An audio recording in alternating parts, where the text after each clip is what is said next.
गोरे गोरे गाल तेरी छाती पे मौसमी नंग नंग नंग नंग नंग नंग नंग नंग नंग नंग नंग।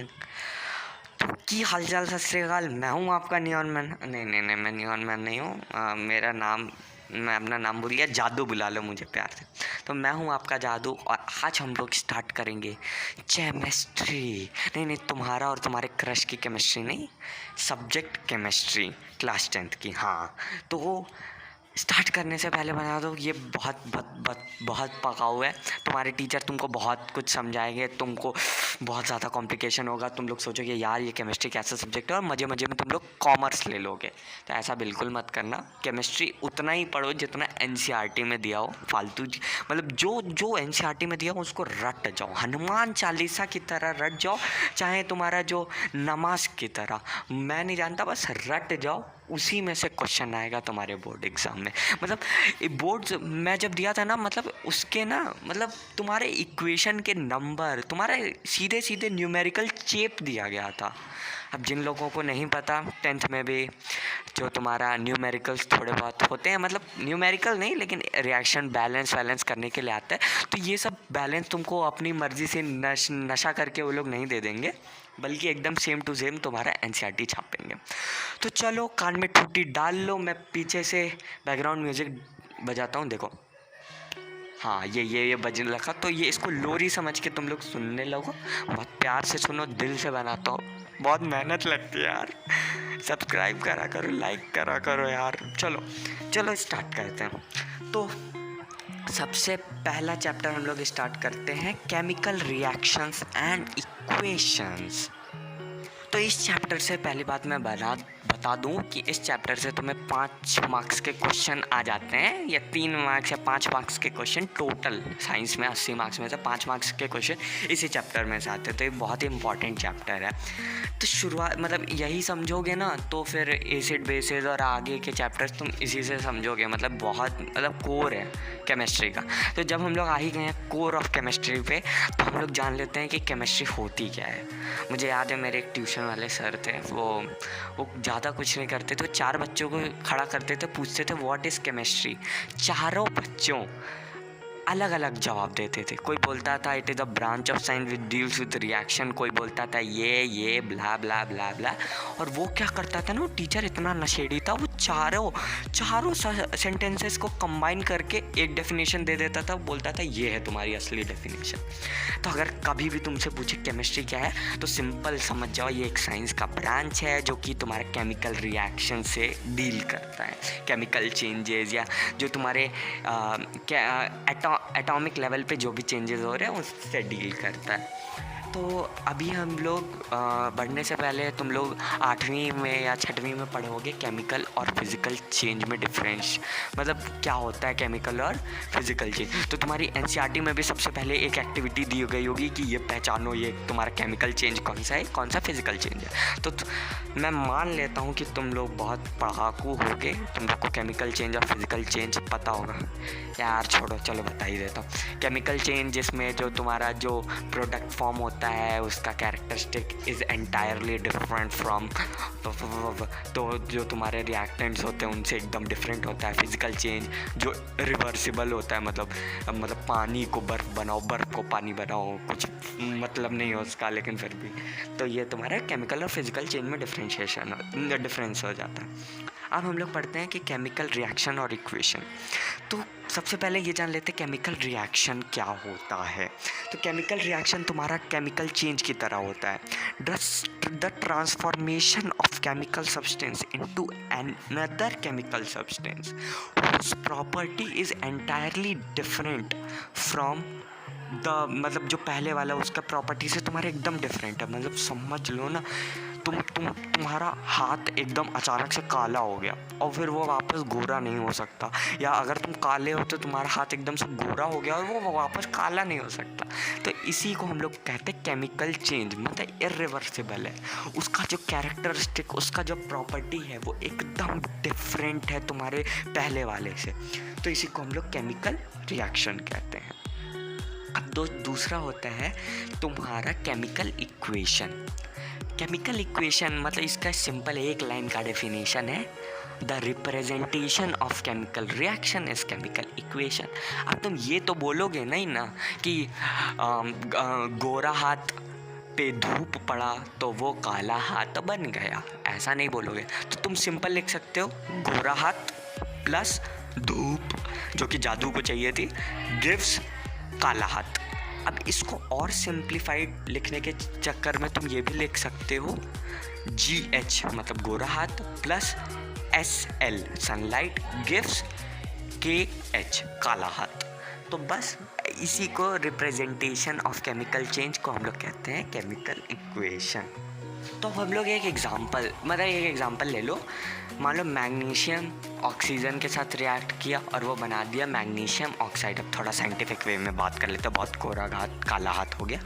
तो अब इसमें जो मैग्नीशियम और ऑक्सीजन है ये तुम्हारे रिएक्टेंट होते हैं, मतलब जो तुम्हारे केमिकल रिएक्शन में पार्ट ले रहे हैं, जो भिड़ रहे हैं एक दूसरे को।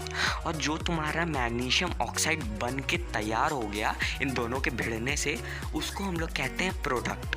तो each chemical equation has two parts, reactant and product.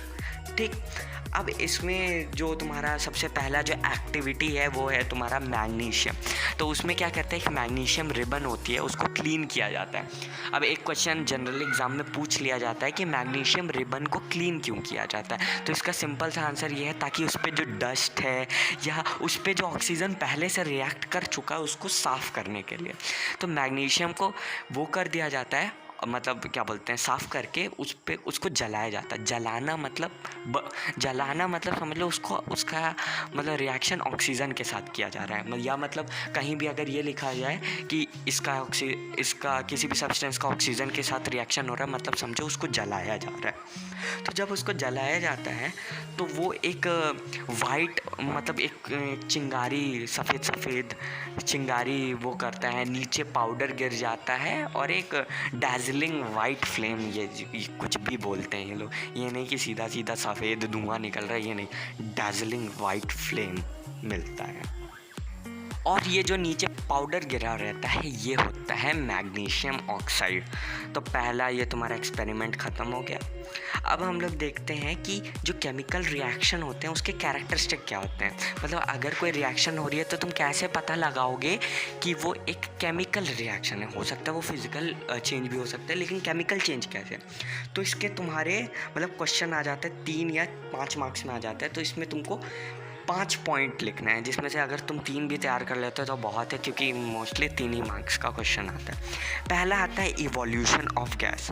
जब भी तुम कोई चीज़ रिएक्शन करते हो तो उसमें से धुआं गैस निकलता है। तो अगर गैस निकल रहा है तो इसको हम लोग केमिकल चेंज कह सकते हैं। जैसे एग्जाम्पल में zinc plus H2SO4 gives ZnHO4 plus hydrogen gas. तो मतलब ये केमिकल मतलब धुआं निकल रहा है, कुछ तो लोचा है, मतलब ये केमिकल रिएक्शन है। सेकंड होता है चेंज इन कलर।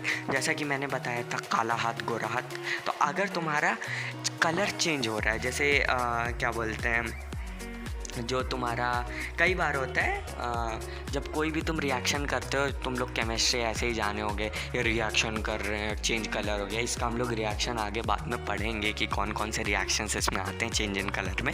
तो अभी बस इतना जान लो कि अगर तुम रिएक्ट करवाते हो तो उसका कलर चेंज हो जाता है। जैसे सिंपल एग्जाम्पल लो, जो तुम्हारा कॉपर रहता है, कॉपर तुम्हारा पिंकिश ब्राउन कलर का होता है, लेकिन जब उसको ऑक्सीजन के साथ रिएक्ट कराते हैं तो वो कॉपर ऑक्साइड फॉर्म कर देता है जो कि ब्लैक कलर का होता है। तो अगर चेंज इन कलर हो रहा होता है तो उसको हम लोग कहते हैं केमिकल रिएक्शन। अब जो तुम्हारा तीसरा पॉइंट है वो है चेंज इन स्टेट।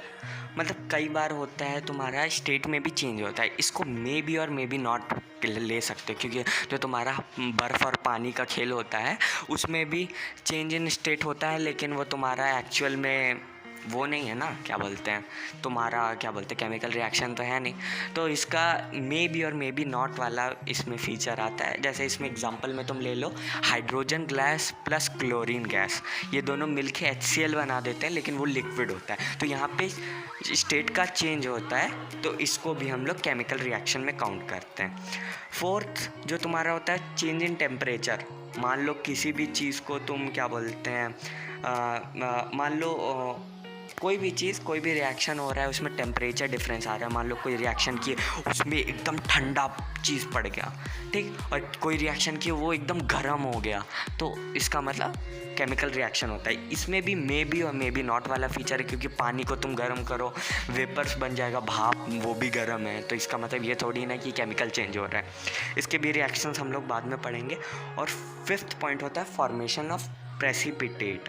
ये मतलब पक्का होता है, मतलब जो कभी भी कोई रिएक्शन करो और नीचे तुम्हारा जो लिक्विड है उसके नीचे कुछ एक परत बन जाए मोटी सी सॉलिड, मतलब वो एक्चुअली एक सॉलिड चीज़ होती है जो तुम्हारे लिक्विड के नीचे पाई जाती है, उसको हम लोग प्रेसिपिटेट कहते हैं। तो फॉर्मेशन ऑफ प्रेसिपिटेट ये बहुत इंपॉर्टेंट पॉइंट है। इसमें तुम एग्जांपल ले लो, BaCl2 barium chloride plus sulphuric acid gives BaSO4 barium sulphate plus HCl। तो इसमें जो तुम्हारा बेरियम सल्फेट बनता है ये तुम्हारा प्रेसिपिटेट के फॉर्म में काम करता है, ठीक। तो ये 5वां पॉइंट हो गया। अब इससे अगर तुमको क्वेश्चन आया कि what are the characteristics of chemical reaction, तो ये 5 पॉइंट लिख देना और एक एक इक्वेशन लिख देना, क्योंकि मेरे प्री बोर्ड्स में आया था, ये सेम टू सेम क्वेश्चन चेप आ गया था, ठीक। तो हमको पता है कि और वैसे भी तुम्हारे जो भी अभी आगे आने वाले तुम मॉक पेपर्स या जो तुम्हारे प्रीवियस ईयर क्वेश्चन पेपर देखोगे तो तुमको इसमें ये क्वेश्चन दिख जाएगा, ठीक। अब हम लोग अगले एपिसोड में पढ़ेंगे कि केमिकल इक्वेशन जो होता है उसको बैलेंस कैसे किया जाता है, बैलेंसिंग ऑफ केमिकल इक्वेशन। क्योंकि एक चीज़ होता है लॉ ऑफ क्या बोलते हैं, लॉ ऑफ कांस्टेंट मास, या मास can neither be created nor can be destroyed. इसका मतलब ये है कि जितना मास तुम्हारे रिएक्टेंट साइड में होगा उतना ही मास तुम्हारे प्रोडक्ट साइड में होगा।